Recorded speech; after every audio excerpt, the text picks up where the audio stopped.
फ्रांसीसी क्रांति की कहानी 18वीं शताब्दी के अंत में फ्रांस आर्थिक और सामाजिक संकटों से जूझ रहा था। राजा लुई 16वें लुई सेवन का शासन कमजोर था और देश की आर्थिक स्थिति बहुत खराब थी। भारी कर केवल आम जनता, तीसरा वर्ग पर लगाए जाते थे, जबकि राजा, कुलीन, पहला वर्ग और पादरी, दूसरा वर्ग, बिना कर चुकाए ऐशो आराम की जिंदगी जीते थे। क्रांति की चिंगारी 1889 में राजा ने कर बढ़ाने के लिए एस्टेट्स जनरल की बैठक बुलाई।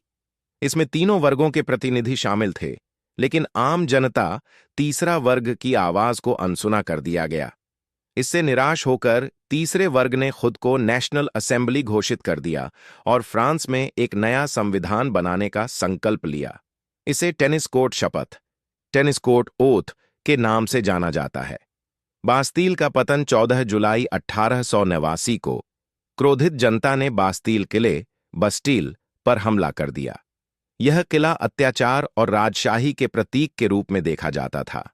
किले पर कब्जा क्रांति की शुरुआत का संकेत था। पूरे फ्रांस में क्रांति की लहर दौड़ गई और किसानों ने जमींदारों के खिलाफ विद्रोह कर दिया।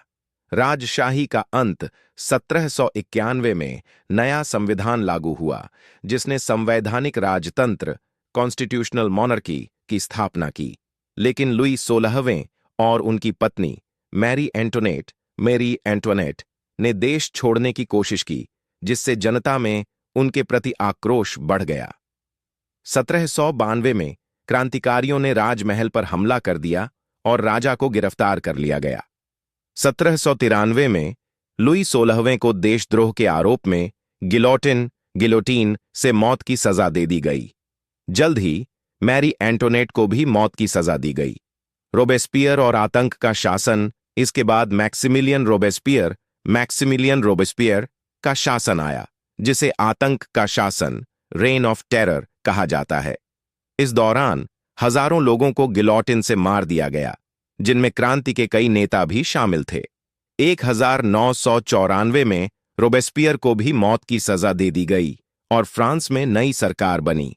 1799 में नेपोलियन बोनापार्ट सत्ता में आए और क्रांति समाप्त हुई।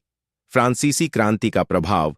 फ्रांसीसी क्रांति ने दुनिया को स्वतंत्रता, समानता और बंधुत्व लिबर्टी, इक्वलिटी, फ्रेटर्निटी का संदेश दिया।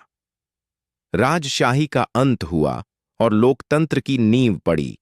यह क्रांति आधुनिक समाज और राजनीति के लिए एक महत्वपूर्ण घटना साबित हुई।